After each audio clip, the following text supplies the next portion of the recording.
All is set for today's presidential runoff election in Liberia, according to the country's National Elections Commission, NEC. Spokesman of the commission, Mr. Henry Flomo, told the news agency of Nigeria, NAN, in Monrovia yesterday that the electoral umpire had done everything humanly possible for a smooth process. He said the commission had fully carried out the Supreme Court's directives on the exercise, including cleaning up the voter register and publishing it at polling centers across the country. We are in the final stage, we have done everything humanly possible and we are sure of a smooth process tomorrow.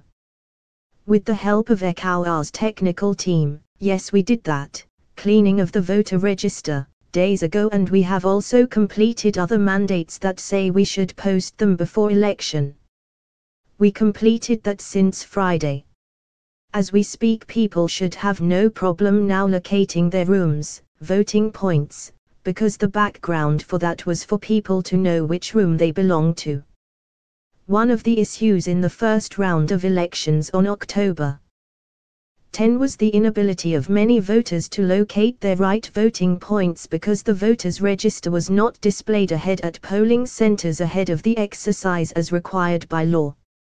A NAN correspondent, who visited one of the polling centers at Calvary Chapel Mission School in the capital Monrovia, observed that the register was pasted on the walls of the school's main building. On November 1, the Supreme Court of Liberia halted preparations for the runoff earlier slated for November 7 to hear complaints filed by the presidential candidate of the opposition Liberty Party, LP.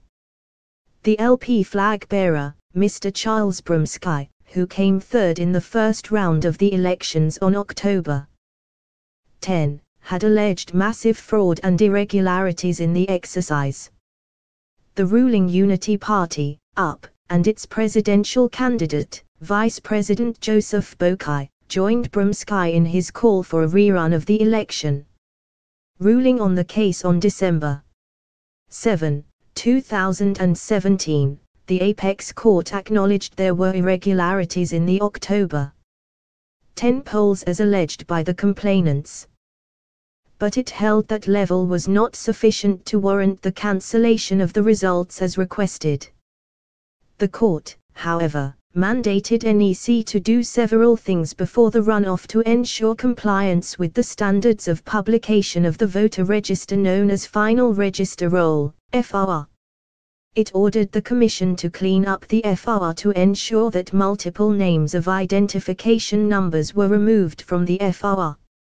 NEC was also ordered to make the FR available in hard copies to all election magistrates and polling places across the country, as well as prevent those whose names are not found in the FR from voting. The Commission spokesman said that less than 90 names were taken out of the FR in the cleanup.